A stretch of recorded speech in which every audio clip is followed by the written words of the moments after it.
তার cultural narrative তৈরি করছে এবং কোটি কোটি ডলার পাচার করছে। একদিনে 9টা ফ্যাক্টরি উদ্বোধন করেছে। চিন্তা করেছেন কি পরিমাণে টাকা কামাইছে এই সময়ের মধ্যে। দেখেন, শিল্প খাতে বঙ্গবন্ধুর সোনার বাংলার স্বপ্ন বাস্তবায়ন করছেন মেঘনা গ্রুপ অফ ইন্ডাস্ট্রিজের প্রতিষ্ঠাতা মোস্তফা কামালের মতো সফল উদ্যোক্তারা। একই দিনে এই গ্রুপের 9টি নতুন কারখানা উদ্বোধন করে এসে শনিবার এমন কথাই বলেছেন মন্ত্রিসভার সদস্যরা। আরো জানাচ্ছেন জাহিদুল ইসলাম। সে কিন্তু লুকায় নাই যে হাসিনা তারে সাহায্য করেছে। শোনেন, আবার শোনেন। 5 বছরের মধ্যে এতগুলো শিল্প, এটা অ্যাকচুয়ালি ওনার ভীষণ, ওনার অনুপ্রেরণা এবং ওনার হুকুম আমরা সে পালন করার জন্য আমরা অত্যন্ত পুরা উদ্যমে আমরা ঝাঁপাইয়া পড়ছি। আপনি হয়তো প্রশ্ন করতে পারেন যে 16,000 কোটি টাকা ব্যাংক লোন তো তেমন কিছু না, কিন্তু মাফিয়া মোস্তফার আসল খেলাটা ছিল কর ফাঁকি দেওয়া। সে ইন্স্যুরেন্স কোম্পানির মালিকানার মাধ্যমে লক্ষ কোটি টাকা কর ফাঁকি দেয়। কোন কাঁচামাল আনতে যদি 10 টাকা লাগে, সে ওইটা সরকারকে ট্যাক্স না দিয়া আন্ডার ইনভয়েসিং করে অনেক কম মূল্য দেখায় আনে। তার বিপরীতে সরকারের যে ন্যায্য ট্যাক্স সেইটা সে জমা দেয় না। এর ফলে রাষ্ট্র লক্ষ কোটি টাকা ট্যাক্স থেকে বঞ্চিত হয়েছে। এই টাকা দিয়ে সে আওয়ামী লীগ পালতো। একটা উদাহরণ দিই, ওবায়দুল কাদের যখন গুরুতর অসুস্থ হয়ে সিঙ্গাপুরে একটা হাসপাতালে ভর্তি হয়, টাকা দিছিল কে? এই মাফিয়া মুস্তাফিজ। সেখানে নিজেও গেছিল চিকিৎসার জন্য, 4.5 কোটি টাকা দিছিল। 2024 সালে দামি নির্বাচনের আগে হাসিনার সাথে বিজনেস সামিট অনুষ্ঠানে বক্তৃতা দিয়েছিলাম স্মার্ট বাংলাদেশের দিকে অব্যাহত অগ্রগতি নিশ্চিত করার জন্য, ফ্যাসিস্ট হাসিনাকে আবার ক্ষমতা আনার জন্য দেশের জনগণের প্রতি আহ্বান জানিয়েছিল। শুনেন, গত 14 বছরে অর্থনৈতিক অগ্রগতি করার পাশাপাশি স্বাস্থ্য, শিক্ষা সহ সকল সামাজিক সুযোগেও বাংলাদেশ ব্যাপক অগ্রগতি সাধিত হয়েছে। উন্নয়নের এই পথ ধরে 2041 সালের মধ্যে আমাদের সুখী, সমৃদ্ধ, স্মার্ট বাংলাদেশ পরিণত হতে চাই। এই উচ্চবিলাসী লক্ষ্য অর্জনের প্রধান শর্ত দেশ পরিচালনার ক্ষেত্রে ধারাবাহিকতা এবং সরকারের অপরিবর্তিত নীতি সহায়তা। মাননীয় প্রধানমন্ত্রীর সুযুক্ত নেতৃত্বে আমরা অনেক দুর্গম পথ পাড়ি দিয়েছি। সামনের পথটুকু আমরা তার দিক নির্দেশনায় পাড়ি দিতে চাই। মহান আল্লাহ তাআলা নিশ্চয় আমাদের সহায় হবেন। আল্লাহ হাফেজ। আসসালামু আলাইকুম। ধন্যবাদ আপনাকে। সে হাসিনার পরিবারের সাথে একটা পারিবারিক সম্পর্ক করে তুলছে। কিভাবে? আসেন একটু দেখি। প্রাচীন আমলে রাজারা পোলা মাইয়া বিয়া দিয়া তার সাম্রাজ্যের প্রভাব বাড়াইত। মোস্তফা কামাল একই কাজ করেছে। তার মেয়ে তানজিমা মোস্তফাকে হাসিনার ফুফাতো বোন শেখ রেবা রহমানের ছেলে ওয়াসিকুর রহমানের সাথে বিয়ে দেয়, আন্দালিব পার্থর ছোট ভাই। এই পারিবারিক মিলনের মাধ্যমে তিনি শেখ পরিবারের সাথে অটুট বন্ধন নিশ্চিত করে এবং শেখ হাসিনা, শেখ হেলাল, শেখ রেহানা, শেখ সেলিম, ফজলে নূর তাপস, পরশ এদের সাথে ঘনিষ্ঠতা সম্পর্ক গড়ে তোলে। এদের পরশের সাথে সে 2013 সালে মধুমতি ব্যাংক খুলে। আরো ঘনিষ্ঠতা বাড়ে। শেখ পরিবার থেকে জামাইকে, যে ওয়াসিকুর রহমান, মেঘনা গ্রুপের পরিচালক না করলেও তাকে insurance company, shipping company, security কোম্পানিতে স্বতন্ত্র পরিচালক বানিয়েছে। আর বিয়ের ভিডিও দেখবেন, একটু এডিটর সাহেব একটু দেখে দেন না, সেনা বেড়া এনে হাউস করিছে, এনা দেখে দেন না।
মোস্তফা তার মেয়ে তানজিমা মোস্তফা এবং ছেলে তানভীর মোস্তফা 2013 সালে শেখ ফজলুল তাপসের মধুমতি ব্যাংকের বোর্ডে পরিচালক হিসেবে দিয়ে মধুমতি ব্যাংক খোলে।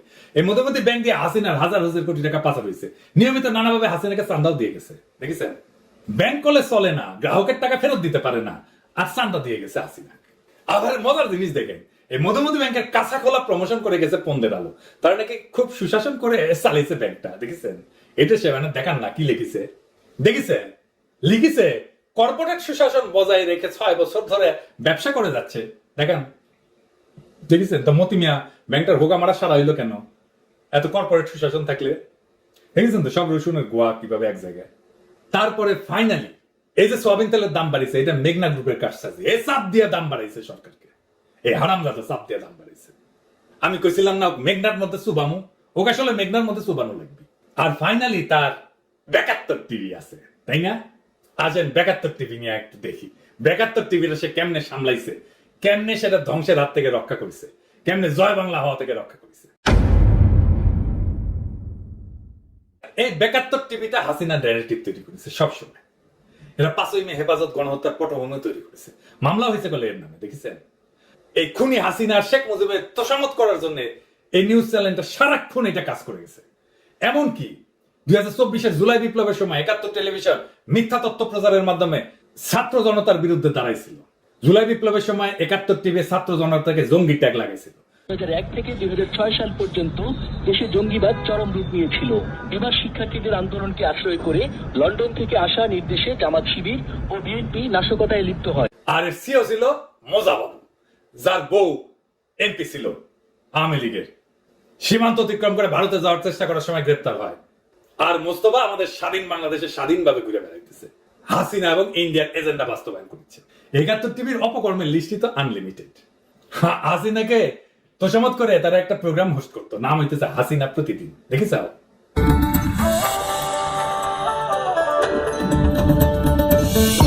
30 এপ্রিল 1986 তেজগাঁওয়ের এক জনসভায় আওয়ামী লীগ সভানেত্রী ও 8 দলীয় জোট নেত্রী শেখ হাসিনা বললেন, ক্ষমতা দখলের জন্য নয়, জনগণের অধিকার প্রতিষ্ঠার জন্য আমরা নির্বাচনে অংশগ্রহণ করছি। সামরিক শাসন চিরতরে অবসান হোক, আমরা তাই চাই।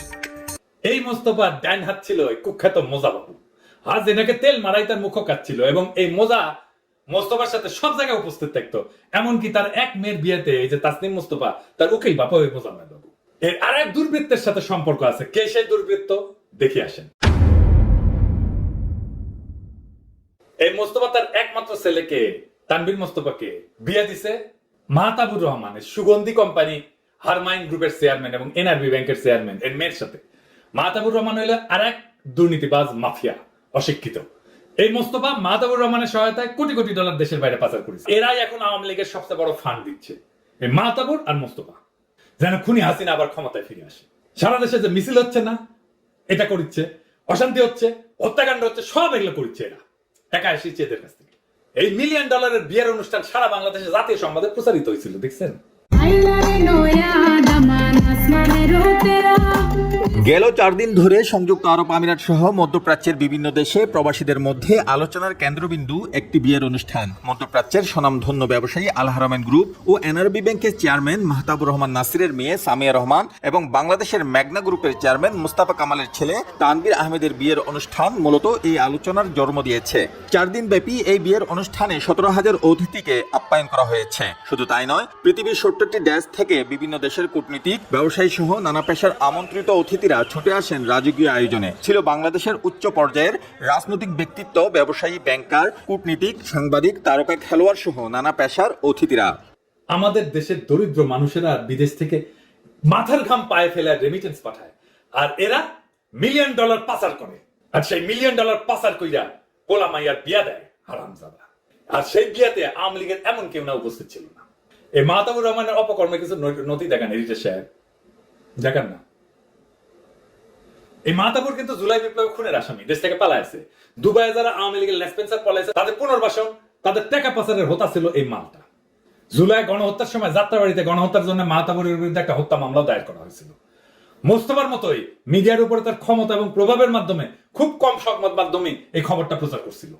সবচেয়ে গুরুত্বপূর্ণ বিষয়, হাসিনা ভারতে পালায় যাওয়ার পরে কথিত আছে মাহতাবুর এবং মোস্তফা এই ওকা কাউয়া কাউয়া কাউয়া এই যে কাউয়া দেন কাউয়া সাউন্ড আরো জোরে দেন হোসেন। এই কাউয়ারে আশ্রয় দিছিল তার 300 কোটি টাকার বাড়িতে, তারপরে সময় ভিসা ইন্ডিয়া পার করে দেয়। যদি এই বিষয়ে কিছু খবর মিডিয়াতে আসছিল, মোস্তফার মাহতাবুরের ইন্ডিয়া কানেকশন এবং বর্তমানে রাজনৈতিক দলগুলোর উপর প্রভাবের কারণে কোনো তদন্ত করা হয়নি। ওবায়দুল মাহতাবুরের বাসভবনে লুকায় থাকার বিষয়টা কয়েকটা সংবাদ কভারেজ দেখান না এডিটর সাহেব একটু? বিলাসবহুল দৃষ্টিনন্দন এই বাড়িতে অনেকটা রাজকীয়ভাবেই অবস্থান করেছিলেন তিনি। এখানে থেকেই দেশকে অস্থিতিশীল করতে উস্কানি দিয়েছেন বলে জানা গেছে। সিলেটের মেজরটিলা পূরবী আবাসিক এলাকার বিখ্যাত কাজী ক্যাসল 300 কোটি টাকার এই বাড়ি নিয়ে সম্প্রতি উঠেছে নানা গুঞ্জন। বলা হচ্ছে আওয়ামী লীগের সাধারণ সম্পাদক ওবায়দুল কাদের 5 আগস্টের পট পরিবর্তনের পর থেকেই এখানে আত্মগোপনে ছিলেন এবং পরের সময় সুযোগ বুঝে ভারতে পালিয়ে যান। আরে মেঘনা গ্রুপ বিলিয়ন বিলিয়ন ডলারের কর ফাঁকি দিছে কেমনে আসেন দেখি। মোস্তফার মেঘনা গ্রুপের অর্থ পাচারের তদন্ত শুরু করেছে দুদক আর পুলিশের অপরাধ তদন্ত বিভাগ সিআইডি। মোস্তফা কামাল 1 লাখ কোটি টাকা আত্মসাৎ করছে বলে দাবি করছে জাতীয় নিরাপত্তা গোয়েন্দা সংস্থা এনএসআই। এমন গুরুত্বপূর্ণ প্রমাণ আছে যে আন্ডার ইনভয়েসিং কইরা আমদানির মাধ্যমে বিদেশে 40,000 কোটি টাকা পাচার করছে। জাল কভার নোট ব্যবহার কইরা বীমা কোম্পানি থেকে তহবিল চুরি করেছে এবং ব্যাংকের কমিশন এবং ডিউটি অপব্যবহার করেছে। আবার দেখেন তার টিস্যু কোম্পানি থেকে আগুন লাগিছে, আগুন লেগে নাকি 1000 কোটি টাকা গেছে। একটা টিস্যু কোম্পানির 1000 কোটি টাকার টিস্যু থাকে নাকি? আরামজাদা। দেখেন নারায়ণগঞ্জে প্রায় 5 ঘন্টার আগুনে পড়ল মেঘনা গ্রুপের টিস্যু কারখানার গোডাউন। এতে 1000 কোটি টাকা ক্ষতির শঙ্কা করছেন প্রতিষ্ঠানটির চেয়ারম্যান ও ব্যবস্থাপনা পরিচালক। আরে 16,000 কোটি টাকা ব্যাংক ঋণ আমি জিন্দেগি ফেরত দিবি না। 2014 সালে দুদক কোটি কোটি ডলারের কর ফাঁকির বিরুদ্ধে তদন্ত শুরু করে, তারপরেও হাসিনার নির্দেশে সেটা বন্ধ হয়ে যায়। এই অপকর্মে তাকে সাহায্য করেছে সেন্ট্রাল ব্যাংক এনআরবি এবং এখনো সহযোগিতা করে যাচ্ছে। সরকারকে কোনো পেমেন্ট করে নাই গত 16 বছর। এমনকি গ্যাস বিল দেয়নি, 900 কোটি টাকার গ্যাস বিল বাকি আছে। তারপরে লাইন কাটা পড়েনি, কি চেতনার টান। আর আমাদের অর্থমন্ত্রী বিরিয়ানি খাইতে যায়, বুড়া বয়সে তো খাইও মজা পাইবেন না ভাই। আর কি করে সিন্ডিকেট ব্যবসা। হাসিনার শাসন আমলে সিন্ডিকেট ব্যবসা চালু হয়। এই যে বৈদ্য তেল, চিনি, চাল, মশলা, দুধ, এই সমস্ত সিন্ডিকেটের হোতা হচ্ছে, এই মূল হোতা হচ্ছে এই মেঘনা গ্রুপ। হাসিনার আমলে এই 3টা প্রাইভেট অর্থনৈতিক অঞ্চল গড়ে তোলে। দেখেন প্রথম প্রাইভেট অর্থনৈতিক অঞ্চল এর অনুমতি পায় 2016 সালে। এই যে দেখেন হাসিনার প্রত্যক্ষ নির্দেশে এবং স্থানীয় পুলিশ এবং অন্যান্য কর্তৃপক্ষের সহায়তায় মোস্তফা দরিদ্র অসহায় মানুষের জমি অবৈধভাবে দখল করে, এমনকি গ্রামের সমস্ত মানুষকে উৎখাত কইরা সেইখানে বসবাসকারী লোকজনকে বসত বাড়ি ভিটামাটি থেকে উচ্ছেদ করে দেয়। এই দখলের কাজে তাকে সাহায্য করে শামীম ওসমান, ডিবি আরুন, বেনজির। এমনকি এইখানে ইন্ডিয়ান কোম্পানির অভাব নাই এই অর্থনৈতিক অঞ্চলে। রয়ের আরেকটা ওয়ার্কিং স্টেশন এইটা, বুঝেছেন? দেখেন হর্ষবর্ধন সিংলা তার অনুষ্ঠানে। আর এখন অডেল টাকা দিয়া রাজনৈতিক নেতাদের কিনা ফেলছে। হাসিনার পতনের সাথে সাথে মাফিয়া মোস্তফা সোশ্যাল মিডিয়া, ইউটিউবে এবং তার গ্রুপের ওয়েবসাইট থেকে হাসিনার সাথে তার গভীর প্রেমের ছবিগুলো, ভিডিওগুলো মুছে ফেলেছে। তবে আমরা বিভিন্ন উৎস থেকে কিছু সংগ্রহ করতে সক্ষম হয়েছি। এইটা মোস্তফা কামালের ছোট ভিডিও ক্লিপগুলো দেখান না, যেখানে স্পষ্টভাবে প্রমাণ হয় যে তার উত্থান জয় বাংলার সৈনিক হওয়ার কারণেই হয়েছে। দেশের অর্থনীতিকে এগিয়ে নিতে সমাজের সবাইকে একযোগে কাজ করার আহ্বান জানালেন মেঘনা গ্রুপ অব ইন্ডাস্ট্রিজের ব্যবস্থাপনা পরিচালক ও চেয়ারম্যান মোস্তফা কামাল। তার মতে সবার ঐক্যবদ্ধ প্রচেষ্টায় জাতির পিতার স্বপ্ন সমৃদ্ধ বাংলাদেশ বাস্তবায়নের জন্য প্রধানমন্ত্রী শেখ হাসিনার হাতকে শক্তিশালী করতে হবে। শিল্প খাতে বঙ্গবন্ধুর সোনার বাংলার স্বপ্ন বাস্তবায়ন করছেন মেঘনা গ্রুপ অফ ইন্ডাস্ট্রিজের প্রতিষ্ঠাতা মোস্তফা কামালের মতো সফল উদ্যোক্তারা। প্রধানমন্ত্রী শেখ হাসিনার হাত ধরে মেঘনা গ্রুপ অফ ইন্ডাস্ট্রিজ পরিবারে যোগ হচ্ছে আরো 7টি শিল্প ইউনিট। মাননীয় প্রধানমন্ত্রী শেখ হাসিনা উনি যে অক্লান্ত পরিশ্রম করছে সেটা কিন্তু ওনার একার পক্ষে বা সরকারের পক্ষে, আপনারা সরকারের একটা অংশ, আপনারা জানেন কারোর পক্ষে কিন্তু এটা একা সম্ভব নয়। তো ওরাই করছে, বাংলাদেশ পারে। আমার মহান নেতার কথা যে আমাদের কেউ দাবাইয়া রাখতে পারবে না, এটা দেখতে 2-1 বিএপি আসছে।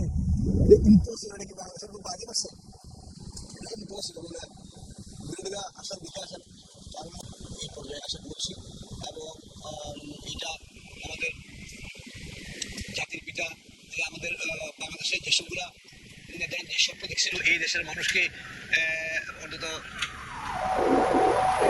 এটা উন্নত কান্ট্রি। ওনার স্বপ্ন, উনি এত মিশনারি, ওনার কন্যা আরও বেশি মিশনারি। কারণ উনি এসে প্রথম এই যে মনে করেন আজকাল বাংলাদেশের যে পেট্রোলিয়াম সেক্টর, আমি পড়ছি আর তো শুনি নাই, মানে দেখি নাই যে উনি এসে বিদেশি থেকে ওই 3টা গ্যাস ফিল্ড কিনা নিছে। এগুলো তো আমাদের কেউ চিন্তাও করে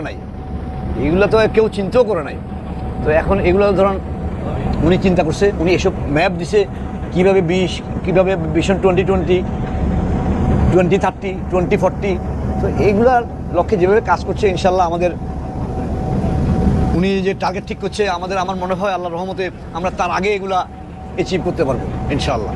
আমাদের কোনো আসলে পরিকল্পনাহীনভাবে মোস্তফা কামালের বিরুদ্ধে কিন্তু জুলাই গণহত্যার জন্য যাত্রাবাড়ি হত্যা মামলা করা হয়েছিল, তারপরে তাকে ধরা হয়নি।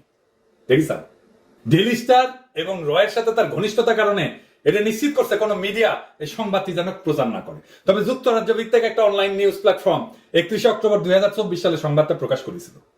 এমনকি হাসিনা পলায় যাওয়ার আগে ব্যবসায়ীদের সাথে যে মিটিং করেছিল না, সেই মিটিং এ প্রথম সারিত বসে আছে, দেখেন দেখিসাও। জুলাই বিপ্লবে হাসিনা পলায় যাওয়ার পরে যখন ক্ষুব্ধ জনতা ৭১ টিভিকে জয় বাংলা করলো, তখন বরকতুল্লাহ বলু গিয়া এটা বাঁচাইছিল।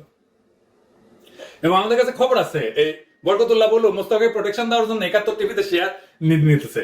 এটা প্রক্রিয়াধীন আছে, এটা নেন, আমরা দেখি মনে কয়টা শেয়ার নিতে পারেন পুলিশ সাহেব। হ্যাঁ, অজু করে আবার শেয়ার নিতে হবে নাকি? হ্যাঁ, অজু করে নিছেন তো? আচ্ছা, ঠিক আছে। তারা অত্যন্ত ঘৃণিত ভাবে এই নামটি উচ্চারণ করতে হলে তারেক রহমানের অজু করে নামটি উচ্চারণ করবেন, কারণ স্বাধীনতার মহান ঘোষকের সুযোগ্য পুত্র বাংলাদেশের বৃহত্তম রাজনৈতিক দলের চেয়ারপারসন আছে এখন মজা বাবুর জায়গায় বসে আছে শফিক বিএনপি বিট করতো। মেঘনার মালিক মোস্তফা কামালকে মির্জা ফখরুল ফোন দিয়া দায়িত্ব দিতে বলছে শফিককে, খবর আছে আমাদের কাছে। আর বুলো হইতেছে অঘোষিত মালিক। এমনকি এখন মোস্তফার লবিস্ট হিসেবে কাজ করছে আন্দালিক পার্থ, করারই কথা আত্মীয়। আন্দালিক পার্থ ৭ই আগস্ট চুপুর সাথে দেখা করতে যায় এবং সাথে মোস্তফার জামাতা ওয়াশিকুর রহমানকে সঙ্গে নিয়ে যায়। অথচ গত ১৬ বছর ভাইয়ের সাথে কিন্তু কোথাও থেকে দেখা যায়নি। চুপুর সাথে কি আলাপ করেছে? বাইন হয়ে আসে কইতেছে যে ব্যবসায়ীদের কিভাবে সুরক্ষা দেওয়া উচিত সেটা আলাপ করছি। এটা রাজনৈতিক দলের চেয়ারপারসন, রাজনীতি নিয়ে কোনো কথা নাই, ব্যস্ত আছে ব্যবসা নিয়ে। দেখেন, গত ১৫ বছর ১৬ বছর একটা সরকার ছিল, এই সরকারের সাথে অনেক ব্যবসায়ী বলেন